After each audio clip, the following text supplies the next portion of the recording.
And now, stay tuned for the mystery program that is unique among all mystery programs. Because even when you know who is guilty, you always receive a startling surprise at the final curtain. In the Signal Oil program, The Whistler.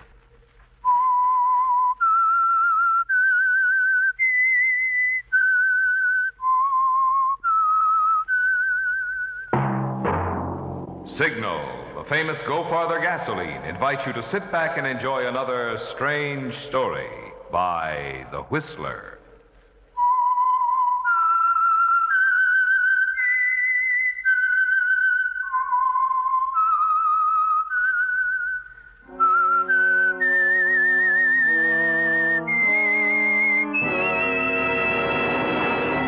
I am the Whistler, and I know many things, for I walk by night.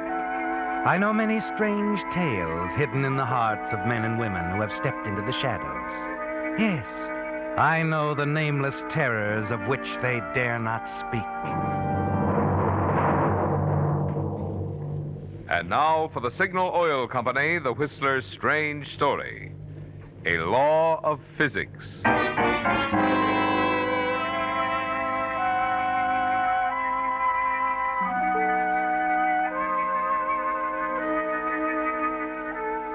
The narrow, twisting road that hugged the canyon wall was precarious at best. But at the height of a driving rainstorm, it became a treacherous, uncharted course. And Ross Warren's car was literally out of control as he tried to steer it safely down the canyon. The headlights were of little help as the rain washed across the windshield in great sheets that obscured his vision. The older man seated next to Ross, his hands braced against the panel, peering tensely through its windshield, was Dexter Brand, important client of the Ross Warren Advertising Agency. Suddenly, in between the waves of rain, Ross could see the road ahead of him quite clearly for just an instant, a split second. The car was headed for the far side of the road, and a sheer drop of several hundred feet. With one tremendous effort, Ross turned sharply, applied the wet brakes, and careened headlong toward the mountain. Come on, Ross! Look out! Look out!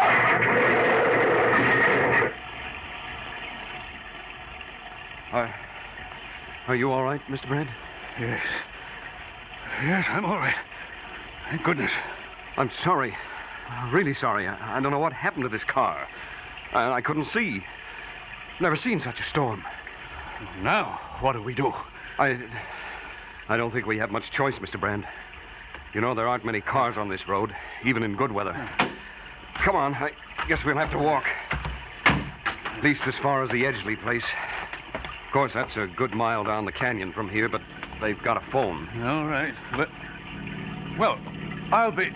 What is it, Mr. Brand? Another car coming around the curve ahead of us. Hey, you there! Give us a hand, will you? Well, looks like you need it. Anybody hurt? No, not hurt. Can you take us back to town? Sure, pile in. I'll get the bags. Need any help with them? No. I've got them okay. I'll just put them in the back seat here.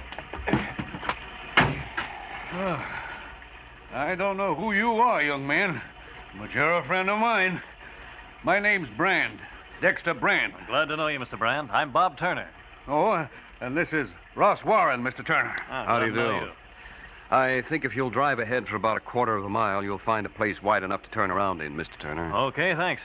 Yeah, but what about your car? We'd better call the garage, hadn't we? It's a good idea, but hadn't we better wait till we get to a phone? We don't have to, Mr. Warren. I've got a phone here in the car.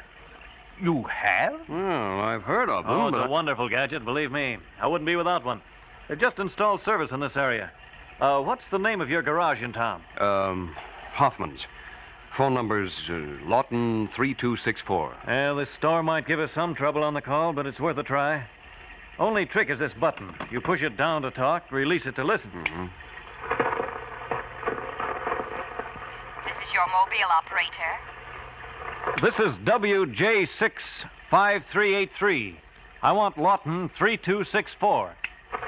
One moment, please.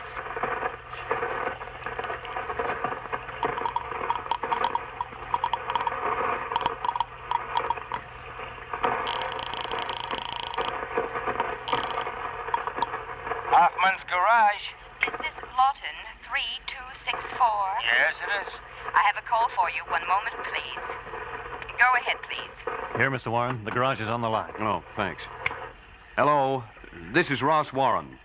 Oh, yes. This is Tom, Mr. Warren. What's the trouble? Wrecked my car on Willow Canyon Road, Tom. I'm okay, but the car's in bad shape. How far up the canyon? About 15 miles from town. Mile or so above the Edgley place. Better send a tow car and get this wreck off the road before someone piles into it. Right away, Mr. Warren. You'll be riding in with us? No, I've got a ride, Tom. Do the best you can, huh? And let me know when you get through looking her over. You bet, Mr. Warren. Goodbye, Tom. And thanks.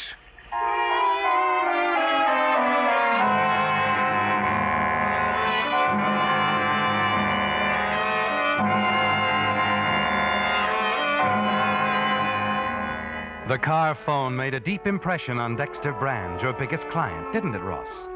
And you're certain that Bob Turner, owner of the car, made an even deeper one. And his dramatic appearance on the seldom-traveled road from Dexter Brand's cabin into town seems more than a mere coincidence, doesn't it?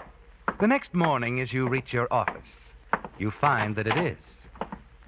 Oh, Mr. Warren, where have you been? I'm frantic. No, Edna. It couldn't be as bad as all that. Well, couldn't it? All morning I've been crazy looking for you. You look beautiful. Suppose you calm down and tell me Calm what... down? How can I? He's dead, I tell you. He's dead. All right, Edna, he's dead. Now, who's dead? Mr. Average American. That's who's dead. Wayne Parks? The man we're featuring in this month's ad? Yes, a stroke.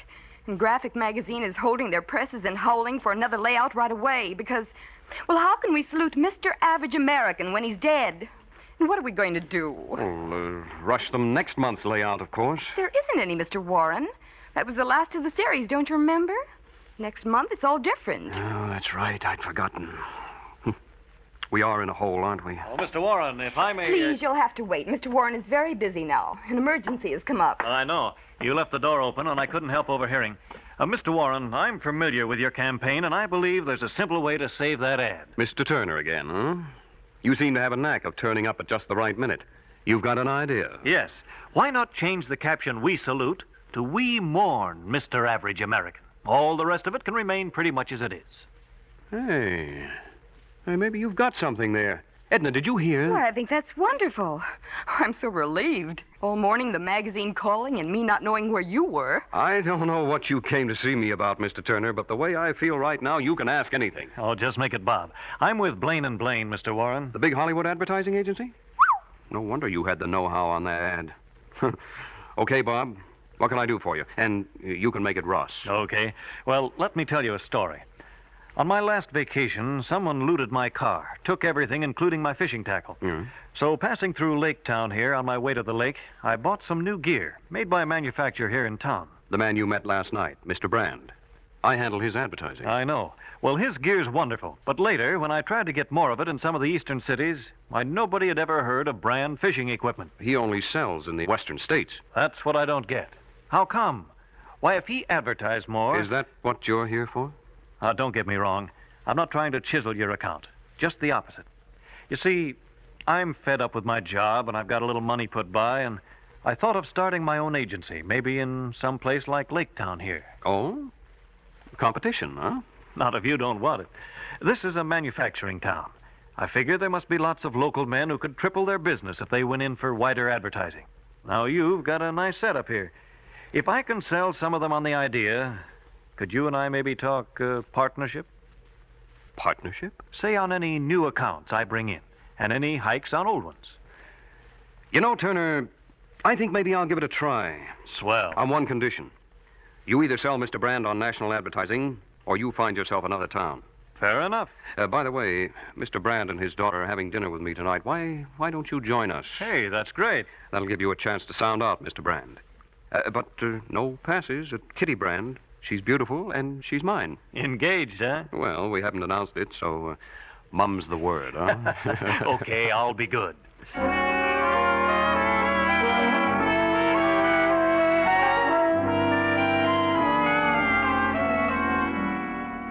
You thought you did that rather well, didn't you, Ross?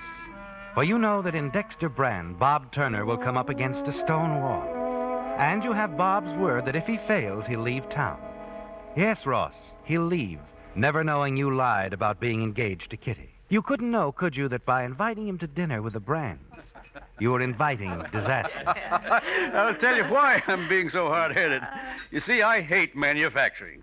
Got into it in spite of myself.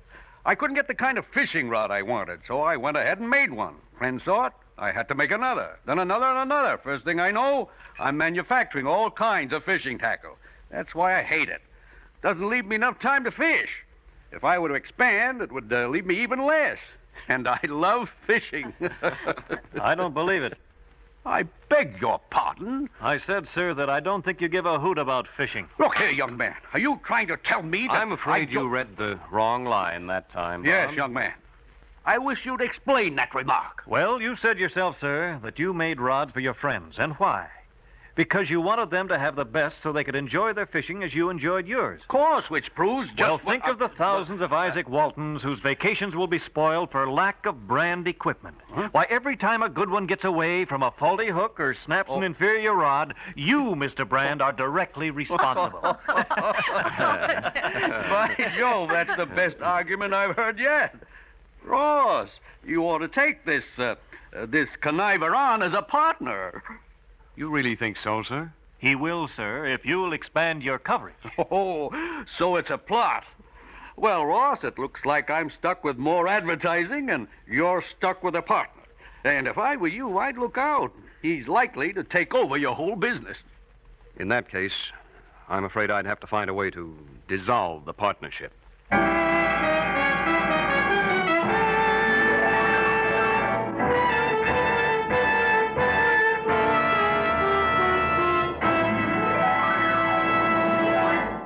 If a shiny new car doesn't happen to fit within your budget this year, no need to envy the other guy.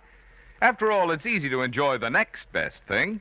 And what's that? Why, any car, your car, powered with Signal Ethyl, the premium grade of Signal's famous Go Farther gasoline. Yes, this super powerful super fuel is scientifically engineered to bring out the best in cars of any age. And when I say best, I mean the kind of performance many drivers never thought their cars capable of. I mean pickup, the kind that carries with it that satisfying feeling when the back of the seat comes up and nudges you gently forward. And I mean power, the kind that rockets you easily, smoothly over hills, steep hills that used to call for shifting. Don't get the idea, of course, that Signal Ethyl's going to let you step away from all new cars. After all, smart new car drivers use Signal Ethyl, too, to bring out all the exciting performance that's built into today's power-packed high-compression motors. But of this you can be sure. The next best thing to a new car is your car, powered with Signal Ethyl gasoline.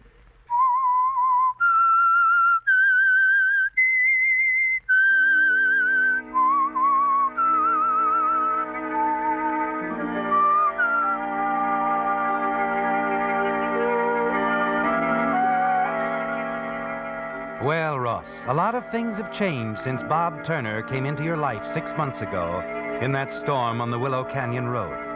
He's become a full-fledged partner in your advertising agency after selling Dexter Brand on the idea of a national campaign. And other accounts have followed Brand's lead until your business has nearly tripled. Bob sold you, too, hasn't he, Ross?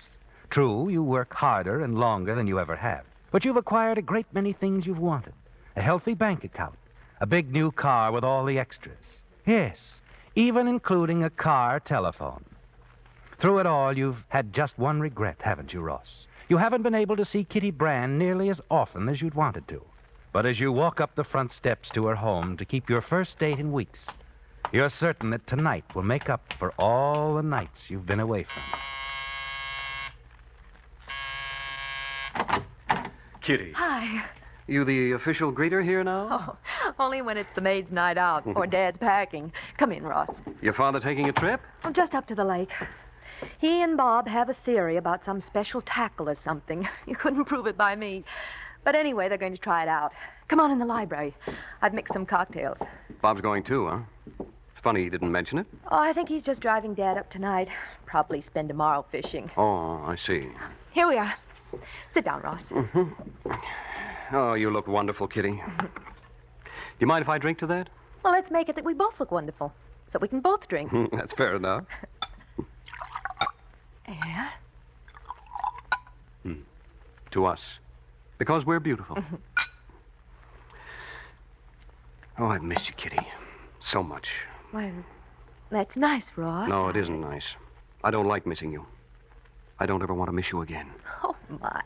So serious. I am serious, Kitty. I don't think I realized how serious I was until I saw you again a few minutes ago. Oh, Kitty, darling, I love you. Ross, my goodness, just one swallow from a martini. I want you to marry me, Kitty. I've wanted you to for a long time. But now I'm in a position Ross, to... please, don't. Don't say these things, not now. This is the first time I've been able to say them. You've known all along. You must have. I thought I knew, Ross, but why did you wait so long? I had to, darling. I wanted money. Lots of money. It wouldn't have mattered before, Ross. Don't you see, it would have been all right. But now it's all different. Why, Kitty, what's so different? I just got more money now. I haven't changed. But I have. I didn't want to, Ross. Really, I didn't. But I changed in spite of myself, I guess. I'm in love, Ross. Really in love. For the first time. Kitty. But who? With a man who doesn't even know it. He's never said anything or done anything. Oh, Ross, I don't want to hurt you. But it's Bob. Bob. Bob Turner. Why the... I've told you, he's done absolutely nothing about it. I'm sure he hasn't any idea how I feel. But, well, since I do feel that way, Ross, well, there's not much I can do about it, is there? No. No, Kitty. I guess there isn't.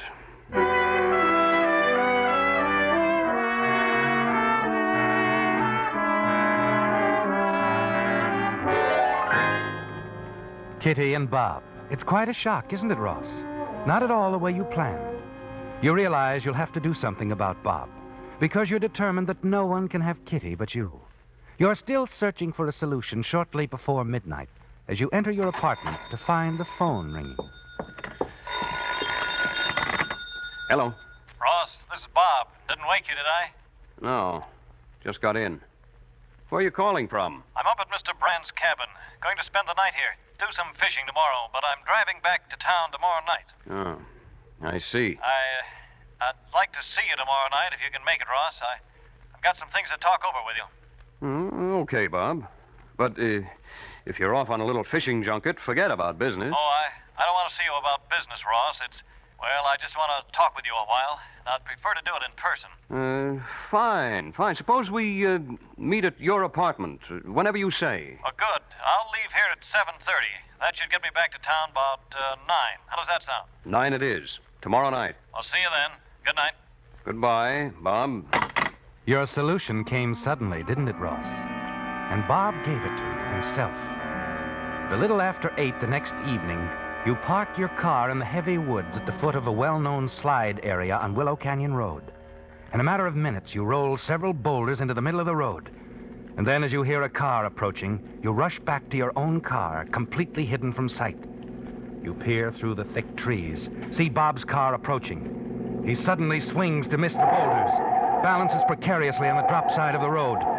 And then the car miraculously rights itself, hugs the road again, and moves past the boulders to a safe stop.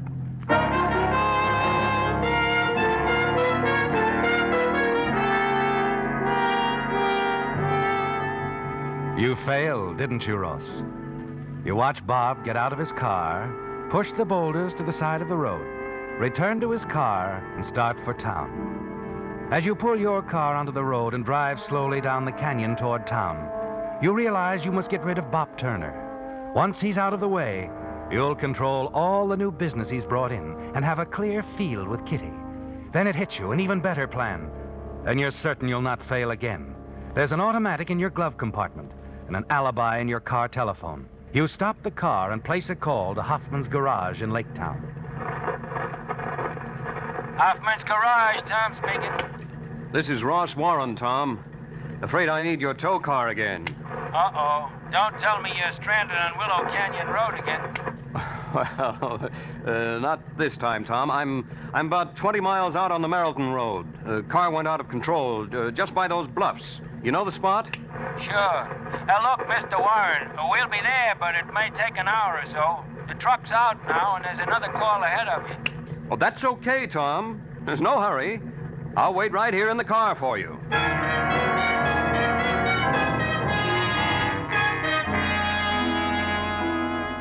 It's a break, isn't it, Ross? An hour will give you ample time to get to town, take care of Bob Turner, and drive out to the bluffs on the Merrilton Road. You'll wreck your car there and make certain of a perfect alibi in the bargain.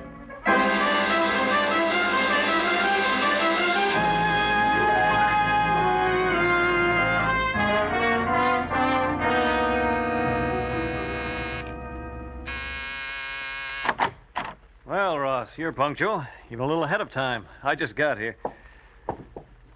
I know. Sit down.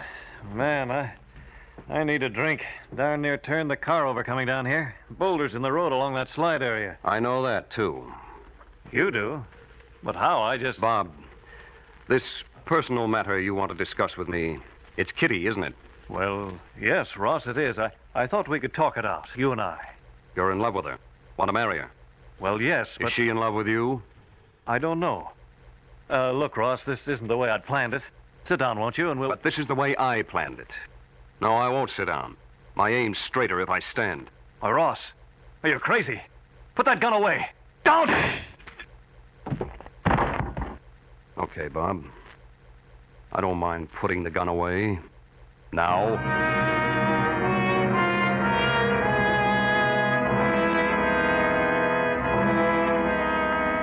He's dead, isn't he, Ross? As you turn to leave, you pull the drapes aside slightly to look out. And walking toward the apartment just a few houses down, you recognize a familiar figure passing under the streetlight. It's Kitty Brand. You sigh with relief that you saw her before she could see you. Then you turn quickly, race for the back of the apartment, let yourself out the back entrance, and rush out into the night towards your car parked on the side of the street. Once there, you check your time. You have half an hour, Ross.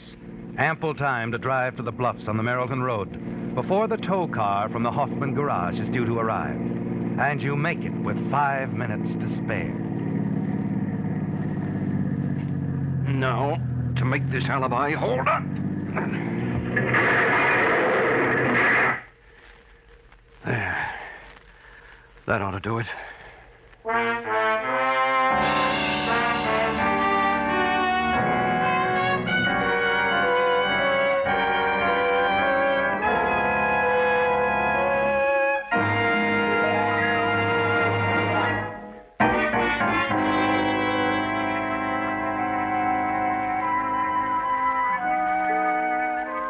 Well, Ross, you're pleased with the way things worked out, aren't you? You bashed in the front of your car right by the bluffs just as you planned. And before the tow car arrived from town, you had time to bury the automatic that killed Bob Turner. You're confident now, aren't you, Ross? Certain that it's just a matter of time until Kitty Brand gets over the shock of Bob's death and agrees to marry you. The next day, you're properly shocked and bereaved as Lieutenant Norris calls for you in his police car. And the two of you discuss the crime as you ride along. You become so engrossed in the discussion, you're unaware that he's driven you far out from town, on the Merrilton Road. Well, naturally, I'm anxious to help all I can, Lieutenant. Bob Turner was, well, like a brother to me. I'm going to take you up on that help angle, Mr. Warren. Tom Hoffman's already pointed out the spot on the Merrilton Road where he picked up you in your car last night. Want you to verify that if you don't mind. Why, of course. Be glad to. Well, I didn't even notice. We're almost there, aren't we? That's right. Hey, you see, Mr. Warren, the two stories are a little confusing. What two stories? Yours and Kitty Brand's. She was out for a walk last night, dropped by Turner's apartment, and discovered his body. And she saw your car parked on a side street next to the apartment. But she couldn't have. I was... I know. Both you and Tom Hoffman say you were right here in the smashed car at the time. But that's true. Hey, that's my car there. Now, we took the liberty of bringing it back out here, Mr. Warren, to prove something to both of us. Come on over here for a minute. I'm afraid I don't understand, Lieutenant. You will. Now, just for the record, will you get in your car and show me how you placed that call to the garage last night? Why, of course. I just picked up the receiver, pushed this button, and the operator answered. Why, that's funny.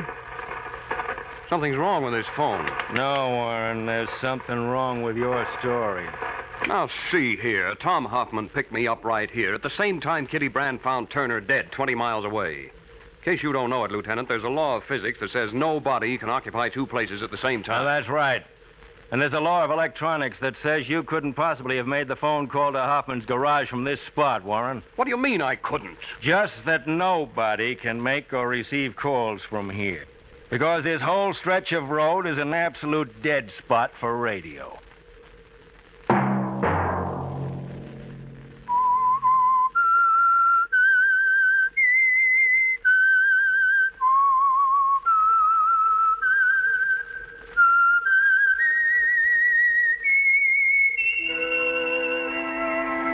Let that whistle be your signal for the Signal Oil program, The Whistler, each Sunday night at this same time.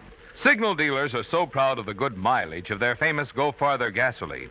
They have available free a mileage record book in which you can keep track of your own mileage, as well as other car purchases and information. This handy mileage record book is just one of the many thoughtful extras offered free by friendly, independently operated Signal service stations to add more smiles to your miles.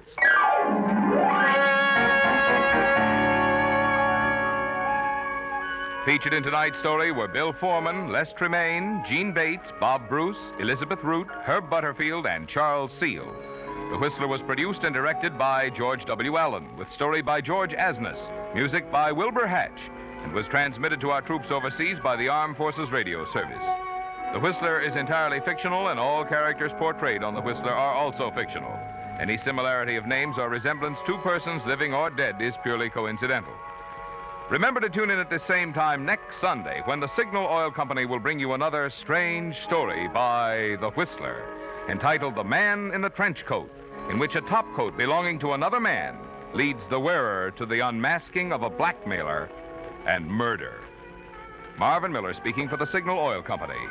Stay tuned now for Our Miss Brooks, starring Eve Arden, which follows immediately over most of these stations. This is CBS, the Columbia Broadcasting System.